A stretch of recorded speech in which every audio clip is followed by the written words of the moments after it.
immortal daw. Heritage Jade Butterfly, ang bilang ng mga paggamit ay limitado sa isa paghahati isa. Mataas ang grado ng inheritance prop ng Immortal Dao Civilization. Maaari lamang gamitin ang mana ng isang beses.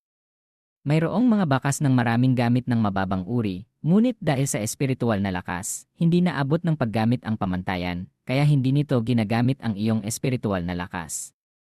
Naabot mo na ang inheritance, simulan na ang pagkuha. Nirvana Zai, Antasero Panandang Pandagdag. Magmadali, gagawa ako para sa iyo ng hindi bababa sa 3 araw. Huwag mong isipin na isuko ako. Magpatuloy ka lang sa pamumuhay. Basta mayroon ka ng Jade Butterfly na ito, tiyak na babangon ang ating pamilya Zo. Hawak ni Ricardo ang Jade Butterfly. Nakakita siya ng bitak at sinabing, ngunit sira na ang Jade card na ito. Nang marinig ito ni Zuzi, galit na galit siya at bumulalas ng dugo. Nang makita ito ni Ricardo, sumigaw siya, "Ama, okay ka lang ba?" Sa sandaling ito, nakatanggap si Ricardo ng paalala. Nakatanggap ng panandang pandagdag 0.01 puntos ng galit mula kay Zuzi, Lord ng Cloud Mountain City. Bagaman ang buhay ni Zuzi ay napakarangya, hindi niya sinasamantala ang mababang antas na linya. Ang katotohanan ng border ay humihingi ng kapayapaan. Karamihan sa lahat, siya ay medyo mapagpakumbaba. Kahit na si Ricardo na anak ni Zuzi ay nalulungkot sa mga lugar ng pagmamahal, hindi siya gumawa ng anumang bagay na nakakapinsala sa dahilan, kaya't itinuturing lamang ng lahat si Ricardo bilang isang anak na pamilya. Sa likod niya, hinamak siya, ngunit walang mga hinaing. Ngunit sa loob ng isang araw, biglang lumabas sa lungsod ang isang bilang ng hindi maipaliwanag na mga singil na naglilista ng mga krimen ni Ricardo. Dahil sa labis na galit, maraming residente ang tumakbo sa pamilya Xi para hanapin si Ricardo. Sobrang-sobra na si Ricardo na ito. Hindi lamang niya pinipilit ang mga babae, kundi nakakahanap din ng lahat ng paraan upang hihiyain sila. Hindi man lang siya magaling sa pagsasamantala kaysa sa mga hayop.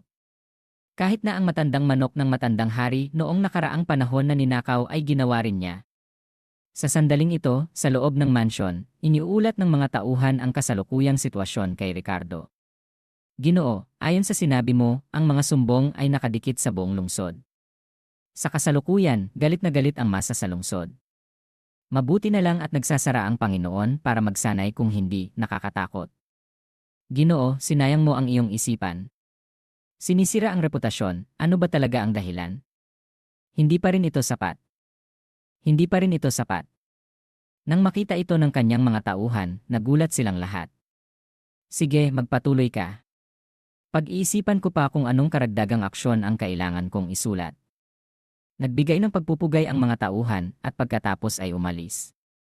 Ang anak ng isang karaniwang pamilya, bakit hindi siya gumawa ng higit pang mga bagay kapag gumawa siya ng mga kasalanan? Ginagawa niya sa akin ngayon na maaari ko lamang tumalon kapag nalunod ako. At ang ganitong uri ng hindi direktang paghaharap, na umaasa lamang sa masamang pangalan upang pukawin ang puso, 0.001 lamang ang maaabot. Bagaman nakasalalay ako sa napakaraming nagpapadala, maaari lamang akong tipunin sa isang malaking halaga, ngunit napakatagal bago ko lamang pinagsama-sama ang isang punto. Sa sandaling ito, nag-anunsyo ang sistema. Kasalukuyang mga puntos ng pinagmulan, 3.12345. Okay lang ang 3 puntos. Hindi ko alam kung maaari kong iangat ang Nirvana Zai sa isang antas. Ito ay isang pamamaraan na naunawaan sa Jade Butterfly. Bagaman ito ay isang pamamaraan ng gamutan, ngunit ito ay kabilang sa saklaw ng mga immortal na pamamaraan. Bagaman hindi ko pa naririnig ang mga pamamaraan ng ganitong uri sa mundo, hindi ko alam kung bakit lumitaw sa imperial mundong ito. Kung tutuusin, ito ay mura para sa akin. Sa sandaling ito, patuloy na nag-anunsyo ang sistema. Ang natitirang mga puntos ng pinagmulan ay 3.12345. Dalubhasang kasanayan, kasalukuyang antas ng Nirvana Zai, antas 0 panandang pandagdag. Kasalukuyang epekto, maaaring pagalingin ang ilang karaniwang pinsala, karamdaman sa mga mundo ng mababang antas. Ito ay isang pamamaraan na naunawaan sa Jade Butterfly. Bagaman ito ay isang pamamaraan ng gamutan, ngunit ito ay kabilang sa saklaw ng mga immortal na pamamaraan. Bagaman hindi ko pa naririnig ang mga pamamaraan ng ganitong uri sa mundo, hindi ko alam kung bakit lumitaw sa imperial mundong ito. Kung tutuusin, ito ay mura para sa akin. Sa nakaraan, noong mayroon lamang 2 puntos, nagpaalala ang sistema na hindi sapat ang mga puntos para sa pag-upgrade. Tignan natin kung ano ang mangyayari ngayon. Pinindot ni Ricardo ang pindutan ng pag-upgrade. Agad na nag-anunsyo ang sistema, matagumpay ang pag-upgrade. Okay, nakapag-upgrade na lang ako. Sapat ang 3 puntos. Sa kasalukuyan, mayroon na lang 0.12345 puntos ng pinagmulan na natitira. Dalubhasang kasanayan, kasalukuyang antas ng Nirvana Zai, antas 1.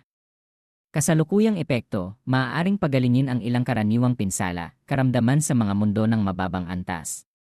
Talagang isang mainit na pakiramdam, at tila hindi ko kailangang gamitin ang tunay na key para kontrolin. Tila hindi ko kailangang gamitin ang tunay na key para kontrolin. Mukhang mahiwaga. Hindi nakakagulat na ito ay isang lihim na pamamaraan na mala-immortal.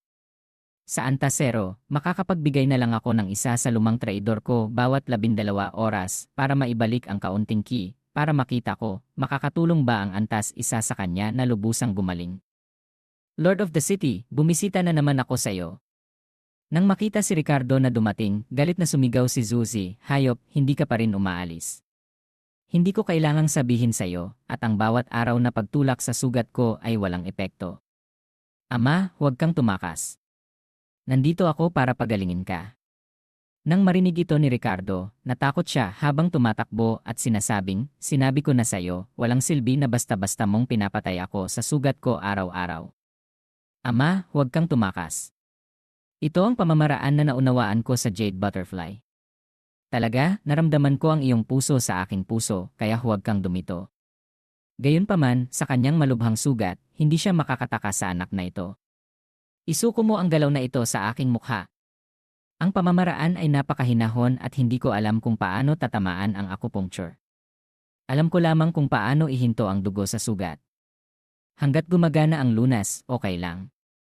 Gayunpaman, ang Antas 1 ay maaari lamang gamutin ang sugat para sa panghabang buhay. Hindi ito mapapawi. Tila para sa lakas ni lumang kaka na ganap na makabalik, kailangan ko pang mag-upgrade. Ang kaunting mga puntos na ito ay hindi sapat para sa mas mataas na antas. Gayon din, kahit na makakaakyat ako sa acupuncture, wala na ring lakas na lumaban. Sa sandaling ito, nag-anunsyo ang sistema. Ang natitirang mga puntos ng pinagmulan ay 0.12345. Dalubhasang kasanayan, kasalukuyang antas ng Nirvana Zai, antas 1. Kasalukuyang epekto, maaaring pagalingin ang karamihan sa mga sugat at sakit sa mundo ng mababang antas. Ginagawang unti-unting gumaling sa iyong pinakamataas na estado. Sa mundo ng mataas na antas, ang epekto ay pinahina. Bagaman ang kimgang ng pamilya ni Zuo ay malayo pa sa Nirvana Zai, tutuusin, kabilang ito sa kabila ng mahusay kong pag-aayos, lumaban ka. Tumawa rin ng malakas si Paulo. Sa totoo lang, matagal ko nang nalutas ang panloob na lakas ni Xizi. Napakahusay ng inyong sigang, nakalulungkot na napakawalang silbi ninyo, hindi ninyo sinanay ng mabuti. Ngayon na nakamit ko na ang tagumpay ng aking banal na kapangyarihan, tamang-tama lamang na kunin ang inyong mga ulo para subukan ang aking kapangyarihan. Nang makita ang mga salitang marahas ni Paulo, ang mukha ni Zuzi ay puno ng kapusukan at sinabi, hayop Paulo, malapit ka ng mamatay, ngunit hindi mo pa rin nauunawaan. Hindi nakakagulat na ang anak ni lumang kaka ng anak, Paulo, ay napakabilis. Buti na lang at matagal na akong naghanda. Sa sandaling ito, nagdagdag din si Ricardo ng gasolina sa apoy. Sa lahat ng dako, hindi nagpakita ang paghihiganti, gusto ko itong ihinto. Sa likod ng dalawang anak na Zuo, may isang mataas na lalaki na pumapasok para puksain si Paulo, ngunit ang kapangyarihan ng bundok na si Huayan Hong, tagatalo, nangahas na lumitaw sa harapan ko. Nang pumasok sa pinto ang taong ito, pinalipad siya palabas ni Paulo, na ikinawasak ng bahay. Nang makita ito ni Ricardo, sinabi niya, direktang wasakin ang silid. Ang Huayanhong na ito ay nararapat sa kapangyarihan ng bundok, mayroong isang tiyak na halaga ng lakas. Patuloy na hinugot ni Paulo ang kanyang kutsilyo at nagsalita ng may kapusukan na puno ng mukha, ilan pa sa inyo ang nagtatago, lumabas na kayo. Pagkasabi nito, alam ng mga tao na natuklasan na, kaya lumabas din sila. Si Zhang Yang ay dumating lalo na para bayaran ang paghihiganti ng mga nakaraang taon. Sinabi ng isang lalaki, Paulo, pumasok ka sa prinsipal ng prinsipe ng hating gabi para nakawin ang King Feng Sword, sila Yuxiang, isinagawa ko ang iyong ulo. Unti-unti, nagsalita ang mga tao sa paligid nila. Paulo, mamatay ka. Paulo, dumating din ang araw na ito para sa'yo. Paulo, kunin ng mabilis ang lihim na kayamanan. Hayop Ricardo, ano ang ginawa mo? Umaasa sa iyo, paano mo mapapagtipon ang mga taong ito? Ngumiti ng mahina si Ricardo at sinabing, napakasimple, ginagamot ko lang sila, ngunit may paghihiganti sila sa iyo. Naalala ni Ricardo ang kanyang plano. Bilang anak na lumabas, ang paraan ng paglaki ni Paulo ay kung mas madalas siyang lumaban, mas malakas siya, nakakatagpo ng maraming sorpresa. Siyempre, hindi maiiwasan ang maraming mga kaaway, kaya't dumating ako rito. Una, hinanap ni Ricardo ang tao na dati nang nasaktan ng malubha ni Paulo na nagdusa ng atay ng aking daliri. Gumaling ang dating pinsala ng Paulo na idinulot sa iyo. Sunod, makikita si Zhang at makikita, si Zhang dahe ay walang interes na lumaban kay Paulo para ipaalam sa lahat kung sino ang kabataan ng Cloud Mountain City. Pagkatapos nito, sa silid, natanggap ang pakikipanayam. Sinabi na si Paulo na may napakalaking lakas ng loob, ng hating gabi, ay nagtatago na makapasok sa silid ng prinsipe. Humiling ang karaniwang tao na si Ricardo. Si Paulo, handang mabawi ang King Feng Sword para kay Lolo. Paulo, kahit ikaw ay anak na lumabas, sa pagharap sa mga pantas na nakatuon sa paglalaro ng masama, kahit nabigyan kita ng pagkakataong maglaro muli, hindi mo pa rin ito malalampasan. Sa sandaling ito, ang mga nagdadala ng mga kalaban kay Paulo ay nagsugod na bumuo ng isang kubkob at sumigaw ng malakas, patayin si Paulo.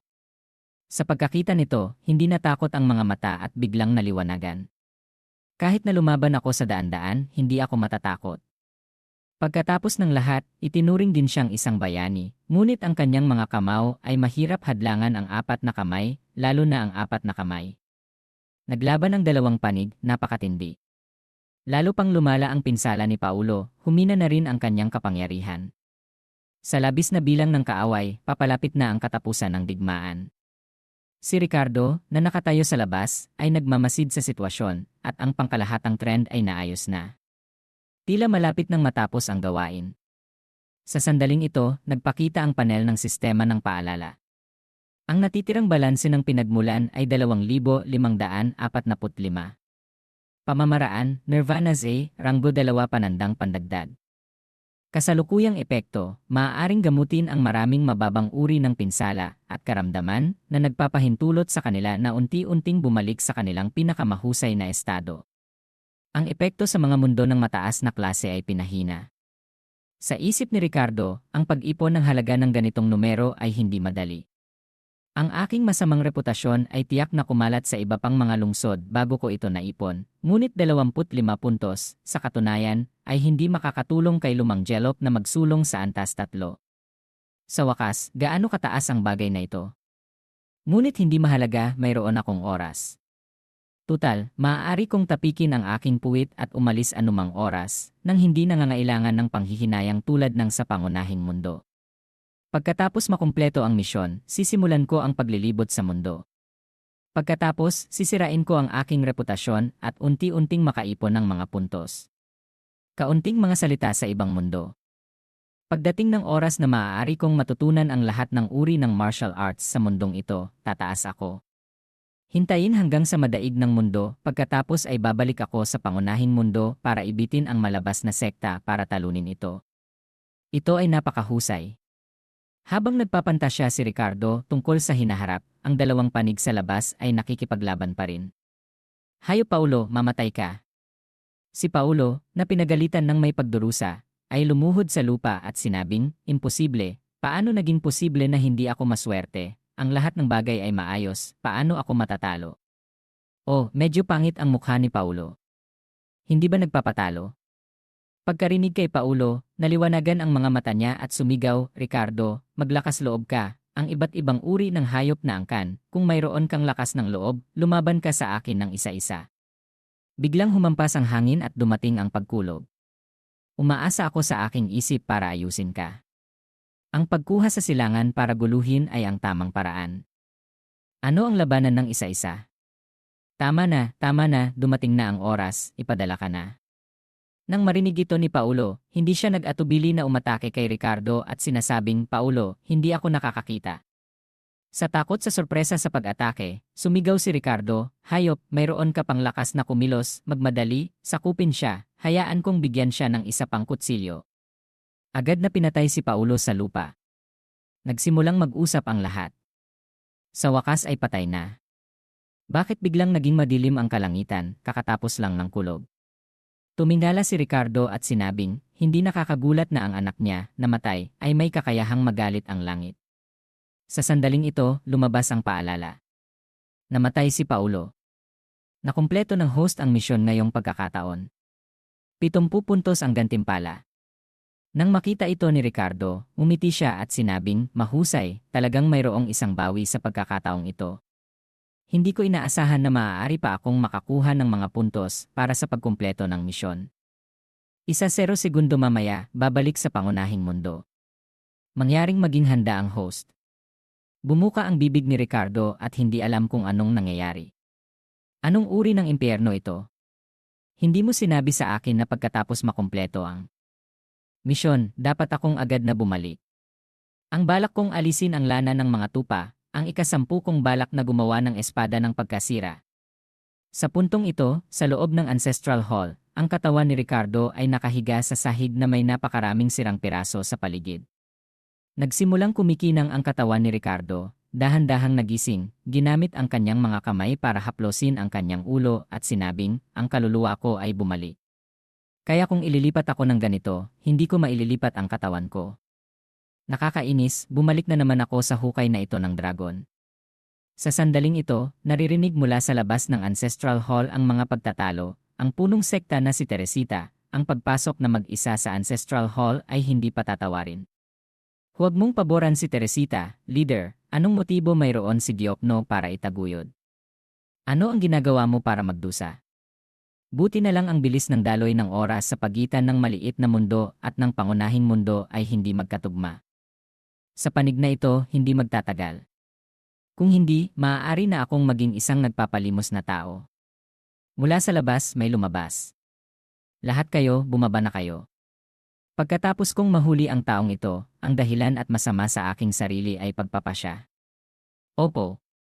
May gusto akong hulihin, ayon sa paraan ng kanilang pagsasalita, marahil ay ang pinuno ng sekta ng malabas na sekta. Kung tumakas ako, hindi ako makakatakas. Kung lalaban ako, makakalaban ba ako sa hinaharap? Teka, sa sandaling ito, narinig kong sinabi ng alagad doon na malubha ang sakit ng punong sekta. Habang nagsasalita si Ricardo, tiningnan niya ang mga estatwa ng Ancestral Hall. Napagtanto niya ang mga tagapagtatag ng malabas na sekta, si Luraxio. Ngumiti si Ricardo at sinabing, mayroon na ako. Pagkatapos, narinig ang yapak na pumapasok sa loob ng Ancestral Hall. Iyon mismo ang pinuno ng sekta ng malabas na sekta. Napakunot no siya at sinabing, nangahas kang guluhin ang Ancestral Hall ng aking malabas na sekta. Hindi ka pa ba lalabas? Pagpasok sa Ancestral Hall, binati ng isang magulong larawan ng estatwa sa sahig ang kanyang mga mata. Sabi niya, ito ay kahalayan. Nagpahiya sa mga estatwa ng aking nagtatag na lumalabas ang sekta. Sa sandaling ito, sinabi ng isang boses, sino ang gumugulo sa kanyang pagtulog? Nang marinig ito, tinanong niya, sino yan? Ako mismo si Eulaxiu, alamin ang iyong pamamaraan, dapat na pagkatapos ng 100 taon, natanggap na ng mas bata ang maloving ng sekta. Tumulo ng hindi humihinto, 12 meridian, halos masira ang 2 buong meridian, buong katawan, acupuncture, mayroon na sa estado ng pagkasira. Ang dansyan sa kisi ay may ilang mga sirang bitak. Anuman ang nagkasanay sa, hindi umuunlad ang kapangyarihan, ngunit lumalala. Nagsisinungaling ang taong ito. Ngunit paano niya makikita ang maingat ang pinsala? Dapat malaman na walang sinuman sa sekta ang maaaring malaman ang tungkol dito. Basta, itatago ko ang kamanghamanghang pamamaraan ng pagpapagaling para sa kanya. Habang nagsasalita, gumamit siya ng aksyon upang isagawa ang Nirvana Zai. Bagaman hindi ko pa naririnig ang mga pamamaraan na ito, ngunit kapag gumalaw siya, nagkaroon ng pangingibabaw na tiyak na hindi maaaring taglayin ng isang lord lamang, maaari bang talagang magpakita ang ninuno? Pagod na rin. Gagawin mo ang nalalabi ng mag-isa. Nuno, mangyaring huminto. Nang makita si Ricardo na unti-unting nawalan ng malay, sinugod siya ng pinuno ng sekta upang tumulong at sinabing, "Lolo, hindi gumana ang aking mga pamamaraan ay hindi maaaring makita ang gamot ng ibang tao, ngayon na dapat maging matatag." Sinimulan na ni Ricardo ang kanyang pagtatanghal at dahan-dahang binuksan ang kanyang mga mata.